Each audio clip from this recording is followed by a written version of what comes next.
What happens when someone makes the mistake of showing disrespect to Judge Frank Caprio inside his courtroom? This man was about to discover that some judges don't just hand down rulings, they hand out life lessons that cut deeper than any financial penalty.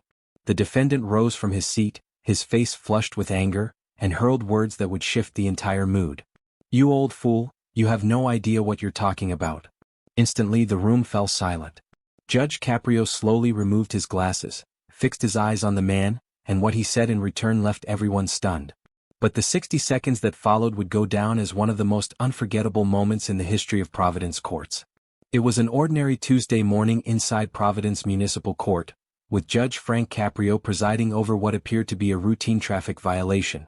The defendant, Michael Romano, a 45-year-old contractor from Federal Hill, had been cited for running a red light at the crossing of Atwells Avenue and Dean Street. The penalty was the usual, an $85 fine plus court costs. Nothing unusual, nothing special. Romano had asked for a hearing, insisting the traffic signal had malfunctioned. He came armed with what he called evidence, a shaky cell phone recording that proved absolutely nothing. Judge Caprio had reviewed thousands of similar cases. He was familiar with that intersection, knew the timing of the lights, and could tell when someone was trying to bend the truth. "Mr. Romano," Judge Caprio began, sliding his glasses back on as he studied the citation, "I've looked at your video and I must be honest, it doesn't show what you think it shows." That was the turning point. Romano's expression hardened, his jaw locked, and his fists tightened at his sides. The polite mask he had worn at the beginning of the hearing shattered instantly. "What do you mean it doesn't prove anything?" Romano snapped, his tone rising past the acceptable courtroom limit. "That light was broken. I'm not paying some bogus fine just because you can't see straight." The courtroom reacted in murmurs. Judge Caprio's clerk, Maria Santos, raised her head from the paperwork, concern written on her face. The bailiff, Officer Tony Ricci, sat upright, his hand drifting closer to his radio. In 3 decades of courtroom work, they had witnessed plenty of angry defendants. But Romano felt different, more unpredictable, more explosive. No one in that room could have guessed they were seconds away from watching Judge Caprio deliver the harshest verbal takedown Providence had ever seen. Judge Caprio stayed composed, his voice unwavering but commanding. "Mr. Romano, I need you to lower your tone and show the proper respect due in this courtroom." But Romano had already crossed the line of reason. The weight of his collapsing construction company, his recent divorce, and his growing pile of debts, all of it erupted in a storm of misplaced fury aimed at the one man in the room who carried absolute authority. "Respect." Romano scoffed with a bitter laugh, rising to his feet without permission. "You want me to respect you? You're an old fool. You have no idea what you're talking about. You sit there in that fancy robe, looking down on hard-working people like me, acting as if you're some kind of god." The silence that followed was suffocating. Maria Santos froze, her fingers hovering above the keyboard. Officer Ricci immediately stood, ready to step in. The small audience in the gallery, other defendants waiting their cases, a handful of court observers, even a local reporter covering routine municipal matters, all held their breath. Judge Caprio calmly removed his glasses. He placed them on his desk with deliberate care. When he lifted his gaze, his eyes carried something that made even Officer Ricci hesitate. It wasn't anger. It was disappointment. And somehow that carried more weight than fury ever could. "Mr. Romano," Judge Caprio said softly, his voice scarcely above a whisper, yet charged with absolute authority, "you've just made the biggest mistake of your day, possibly your year." Still fueled by his misplaced indignation, Romano pressed on. "What are you going to do, old man? Give me a bigger fine? I'm not scared of you."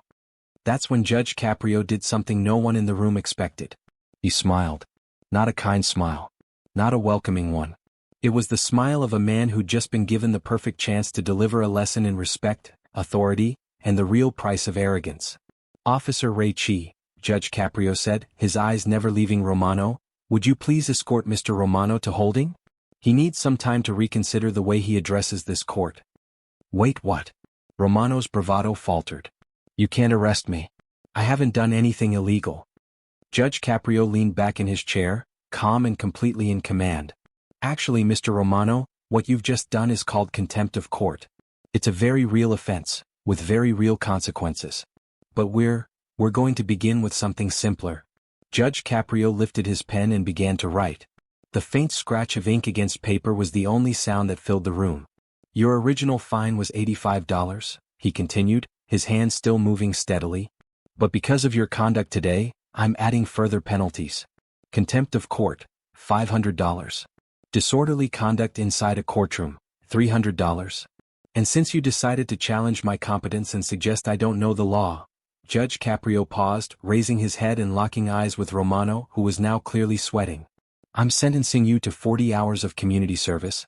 More specifically, you'll be working with the Providence Parks Department, cleaning the same intersections where people like you think traffic signals don't matter. You will report to Supervisor Martinez next Monday, 6 o'clock sharp. The courtroom was frozen in silence. Romano's mouth opened and closed helplessly, like a fish gasping for air.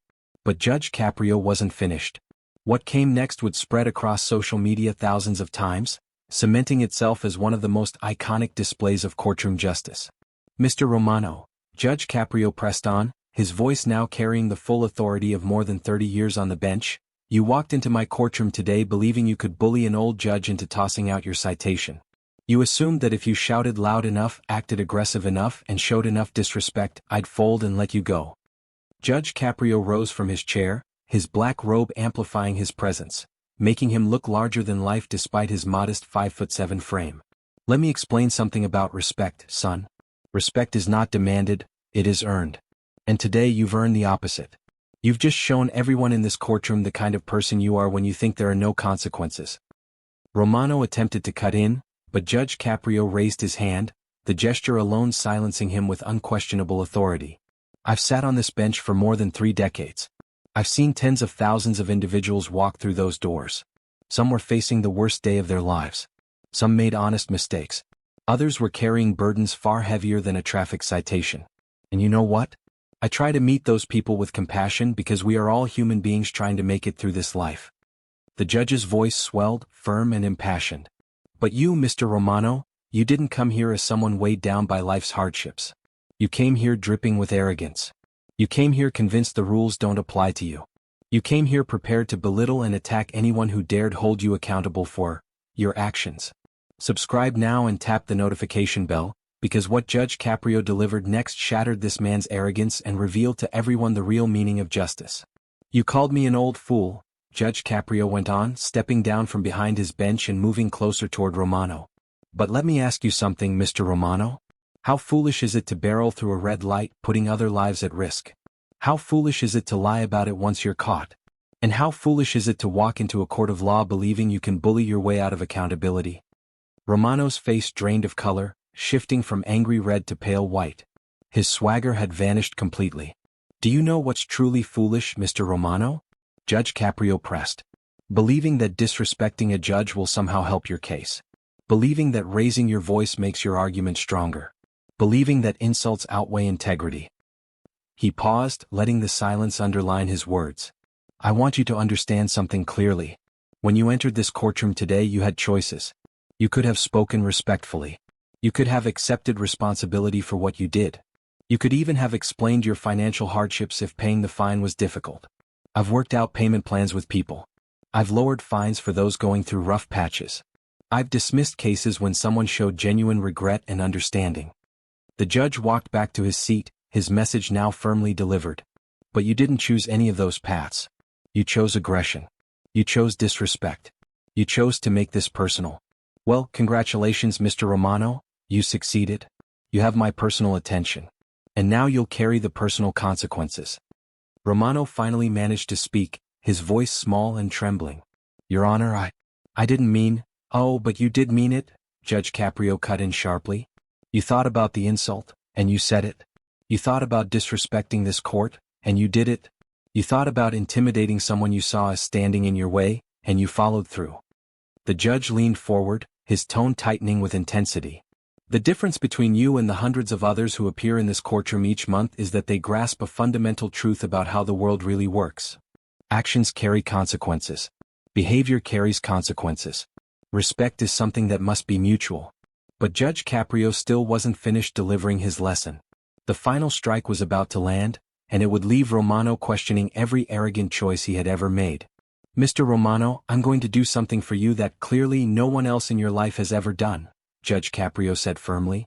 I'm going to hold you accountable, not only for this traffic offense but for your character. Judge Caprio lifted a legal pad and began to write once more. In addition to your fines and community service, I am ordering you to attend anger management classes. 12 weeks, 1 session per week at your own expense. You will provide this court with proof of completion, or face further penalties. Romano's shoulders slumped. The weight of the financial burden hit him hard. But Judge Caprio wasn't finished. And here is the part that will hurt the most, the judge continued. I am also ordering you to write a letter of apology. Not to me, I don't need your apology. You will write a letter to your children, explaining why their father was found in contempt of court today. You will explain what you did wrong, and what lesson you took from it. The emotional blow struck Romano deeper than any fine ever could. His eyes began to glisten. You see, Mr. Romano, I don't believe you're an inherently bad man, Judge Caprio said. I believe you are someone who made bad decisions today. But your children are watching you. And if they have children one day, those children will be watching too. The way you respect authority, or fail to. The way you accept accountability, or run from it. The way you treat people who are simply doing their jobs, all of that is passed down. Judge Caprio's voice softened slightly, though the weight of authority never left it. Do you want your children to think it's acceptable to insult others when they don't get their way? Do you want them to believe that shouting and aggression can replace reason and respect? Do you want them to grow up convinced the rules don't apply to them? Tears now streamed down Romano's face, not from anger, not from defiance, but from shame, from the sudden awareness of what he had become in that instant. I didn't think, Romano whispered. No, you didn't think, Judge Caprio replied. And that's the heart of the problem. You reacted instead of thinking. You attacked instead of communicating. You insisted rather than politely asking. The judge rose one last time. This is how things will proceed now, Mr. Romano. Officer Raichi will take you downstairs where you'll be processed for contempt. You'll be released within a few hours, but you'll have more than enough time to reflect on this exchange. When you return home tonight, you'll look into your children's eyes and decide the kind of man you truly want to be. Hit the like button and share this video with someone who needs to witness what accountability really looks like.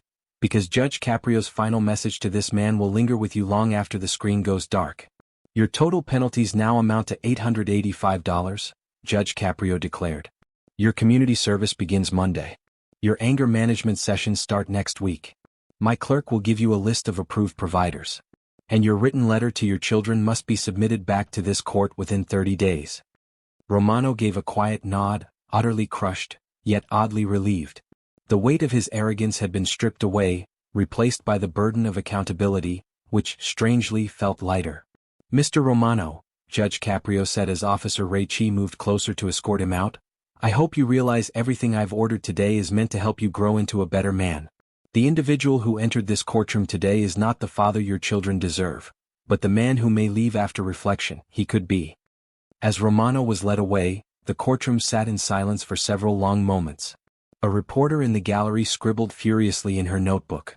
The other defendants, waiting for their turn, exchanged glances with a new awareness of exactly what kind of judge they were about to stand before.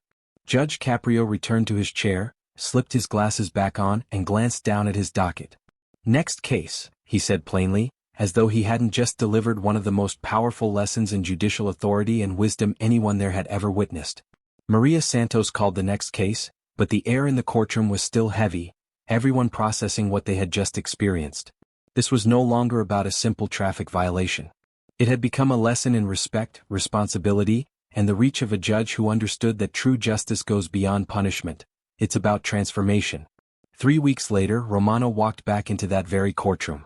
He had already attended his first anger management session, begun his community service, and carried with him a handwritten letter addressed to his 2 teenage children. Judge Caprio read it privately in chambers, then quietly added a note to Romano's file. He now shows true remorse and real understanding. The case itself stands as proof of a successful intervention. But that Tuesday morning, as Romano was escorted to holding, all anyone knew was that they had witnessed something remarkable. They had watched a man's arrogance completely stripped away by a judge who understood that sometimes the strongest weapon in a courtroom isn't the gavel. It's the truth, spoken with steady authority and surprising compassion. Judge Caprio picked up the next case file, adjusted his glasses, and prepared to deliver the same balance of fairness and firmness to whoever entered his courtroom next. Because that is what true leaders do. They hold the standard, they enforce discipline, and they never allow their kindness to be mistaken for weakness. The furious man who had insulted Judge Caprio had indeed been punished, but in ways he never expected, and in ways that would ultimately shape him into a better man. Yet the story didn't stop there. What unfolded afterward would prove that Judge Caprio's style of justice sent ripples far beyond his courtroom walls. 2 months later, Michael Romano returned for his final check-in. He looked like a changed man. Gone was the hostile, defiant figure who had once stormed out in handcuffs. Standing before the court now was someone carrying himself with quiet dignity, head lifted, shoulders squared, but without the combative stance that had marked his first appearance. "Mr. Romano," Judge Caprio said, glancing over the file, "I see you've completed your anger management sessions, finished your community service, and turned in your letter. Tell me, how has this process changed you?" Romano rose, his hands folded respectfully in front of him. "Your Honor, I have to admit something. The day I came here, I was angry at everyone but the one person truly responsible, myself. My business was collapsing because I treated my customers the same way I treated you. My marriage ended because I refused to own up to my mistakes." The courtroom fell silent, but it was not the tense silence of 2 months before. This time, it was a silence of respect and focused attention. "When you ordered me to write that letter to my kids," Romano continued, his voice steady yet heavy with emotion, "I was forced to face the example I was giving them. My 15-year-old son told me he was embarrassed to tell his friends what had happened to his father. That hurt me more than any fine you could have imposed." Judge Caprio nodded, listening carefully. "But here's the truth, Your Honor. My son also told me he was proud of me, for finally taking responsibility and working to change. He said, 'Most adults just make excuses, but you're actually doing something about your problems.'" Romano paused, steadying himself before continuing. "While doing my community service, cleaning those intersections, I met others serving their penalties. Some were bitter just counting the hours. But I began to see it differently. Every piece of trash I picked up, every corner I swept, I thought about respect. Respect for the community, respect for the law, respect for the people who live and work in those neighborhoods." Judge Caprio leaned in slightly, clearly invested in what Romano was saying. "The anger management classes taught me something essential," Romano continued. "I realized my anger wasn't really about you or the ticket or even my problems. It came from feeling powerless. But real power, I've learned, is choosing how you respond instead of just reacting. It's accepting responsibility instead of shifting blame." The change was striking. The same man who had once mocked Judge Caprio as an old fool, was now speaking with more maturity and insight than many twice his age. "Your Honor," Romano said, voice steady but heartfelt, "I came back today not only because the court required it, but because I wanted to thank you.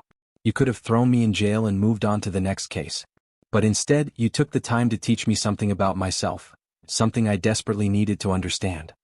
Judge Caprio slowly removed his glasses, not this time to deliver a stern lesson, but as a gesture of genuine emotion. "Mr. Romano," the judge said, "what you shared just now is exactly why I chose to become a judge. Justice isn't about punishment for punishment's sake. It's about guiding people toward becoming better versions of themselves." Then, unusually for routine proceedings, Judge Caprio rose to his feet. "In 30 years on this bench," he said, "I've seen thousands make mistakes. A few hundred have taken real responsibility. And only a handful have truly transformed themselves through that process. Today you've joined that rare group." Judge Caprio then turned his gaze toward the gallery, speaking not just to Romano, but to every person present. "This," he declared, "is what accountability looks like. This is what growth looks like." Mr. Romano didn't just pay his fines and check the boxes on his requirements. He used this experience as a turning point for becoming a better father, a better businessman, and a stronger member of his community. The judge shifted his focus back to Romano. "I'm dismissing all remaining penalties and closing your case. But beyond that, I'd like you to consider something. Would you be willing to speak with other defendants about what you've been through? Not as part of any official program, but simply as someone who has stood where they stand, and found a better way forward." Romano's eyes lit up with purpose. "Your Honor, I'd be proud to do that. If sharing my story helps even one person avoid the mistakes I made, then everything I endured will have been worth it." And that's exactly what happened. In the months that followed, Michael Romano became an informal ambassador for accountability inside Providence Municipal Court. He would often sit quietly in the gallery during crowded sessions, and Judge Caprio would occasionally invite him to speak with defendants trapped in the same cycle of anger and blame that once defined him. The ripple effects stretched far beyond the courthouse. Romano's construction business began to rebound as he applied those same principles of respect and accountability to his clients and co-workers. His bond with his children grew stronger. He even began dating again, this time bringing the emotional maturity he had developed through the hard lessons of court. Judge Caprio's method had achieved something traditional punishment almost never does. It sparked genuine transformation. The man who once saw authority as a threat to be challenged now recognized it as something to respect. Not from fear but from understanding that true authority, when exercised with fairness, can guide people toward becoming better human beings. This is the lasting legacy of Judge Frank Caprio's leadership. He doesn't just handle cases, he changes lives. His courtroom is more than a place where verdicts are handed down. It's a classroom where people are taught about respect, responsibility, and redemption. The traffic ticket that first brought Michael Romano before Judge Caprio was for $85. But the education he walked away with, about character, accountability, and respect, was priceless. And unlike a fine that disappears once it's paid, those lessons continue to shape every part of his life.